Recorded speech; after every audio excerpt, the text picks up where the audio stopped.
Friends welcome back to my channel. আমি আজকে আপনাদের সাথে ম্যাঙ্গো ফিরনির রেসিপি শেয়ার করব।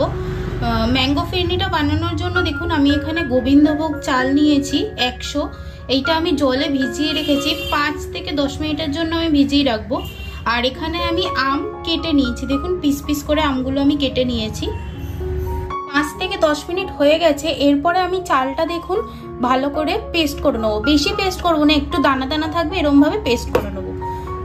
তো আমি মিক্সারের বাটিতে চালটা নিয়ে নেবো।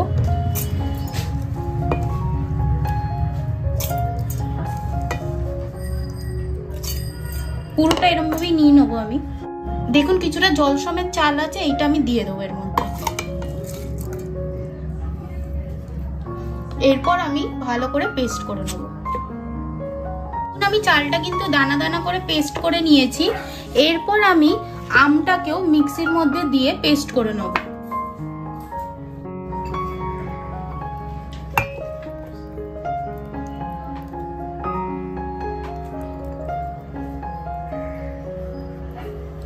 এরপর আমি আমটাকেও ভালো করে পেস্ট করে নেব। আমার কিন্তু আমটাও পেস্ট করে নেওয়া হয়ে গেছে। এরপর আমি এখানে একটা কড়া নিয়ে নিয়েছি আর 1 লিটার দুধ নিয়ে নিয়েছি। আমি দুধটা এর মধ্যে ঢেলে দেবো। এখন আমি দুধটা এর মধ্যে নিয়ে নিয়েছি। এবার এটাকে আমি ভালো করে ফুটিয়ে নেব আর কন্টিনিউ নাড়াচাড়া করব যাতে নিচে না লেগে যায়।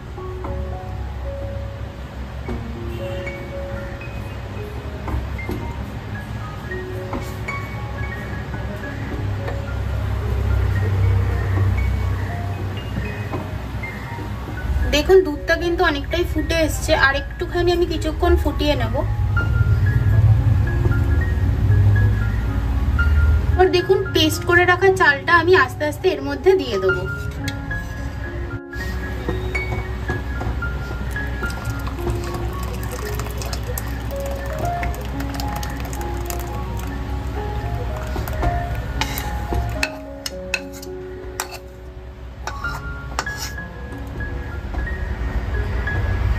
চালটা দিয়ে দিয়েছি। এরপর আমি ভালো করে ফুটিয়ে নেব যাতে চালটাও একটু সেদ্ধ হয়ে যায়।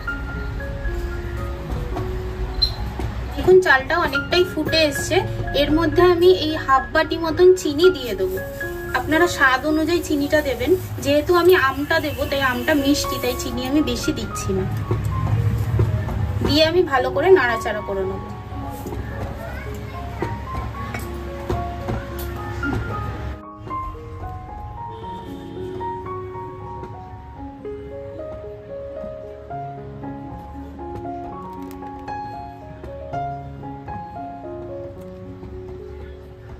আমি কিন্তু ভালো করে এটা ফুটিয়ে নিয়েছি। এরপর আমি এর মধ্যে আমের পেস্টটা দিয়ে দেবো।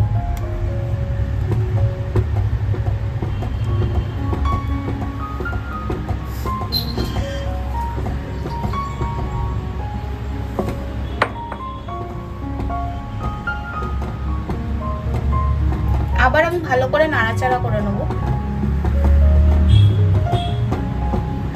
দেখুন কি সুন্দর একটা কালার চলে এসছে।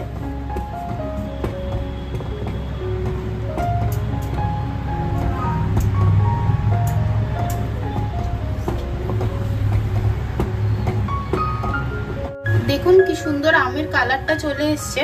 আর আমার ফিরনিটাও কিন্তু রেডি হয়ে গেছে। আমি কিন্তু অতিরিক্ত ঘন করিনি, কারণ এটা সেট হলে ফ্রিজে দিলে যখন সেট হবে তখন কিন্তু এমনি শক্ত হয়ে যাবে। এবার এটা আমি সার্ভ করে নেব।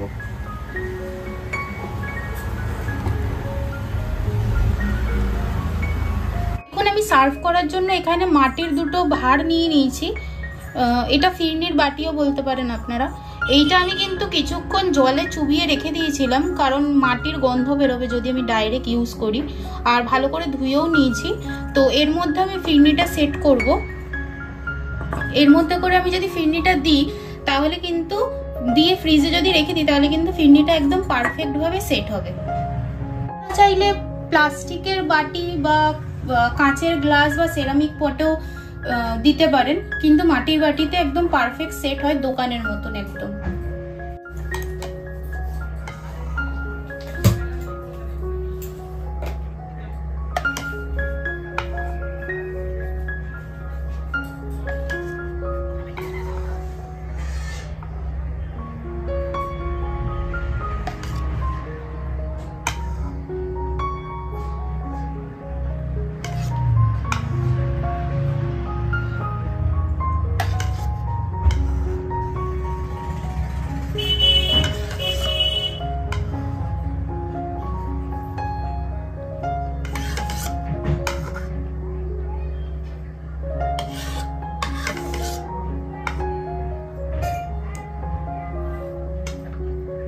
বাটিতে কিন্তু সার্ভ করে নিয়েছি। এরপর আমি ওপর দিয়ে কটা আম দিয়ে দেবো ডেকোরেশনের জন্য।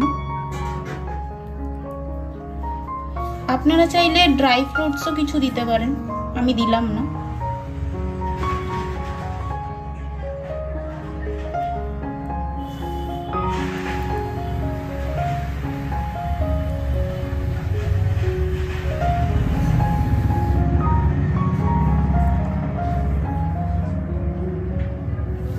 দেখুন আমার ফিরনিটা কিন্তু রেডি হয়ে গেছে। দেখুন আমার ম্যাঙ্গো ফিরনিটা কিন্তু রেডি হয়ে গেছে। আপনাদের যদি এই রেসিপিটা ভালো লেগে থাকে তাহলে প্লিজ আমার চ্যানেলটা সাবস্ক্রাইব করে দেবেন, একটা লাইক করে দেবেন আর কমেন্ট করে জানাবেন যে আপনাদের এই রেসিপিটা কেমন লেগেছে।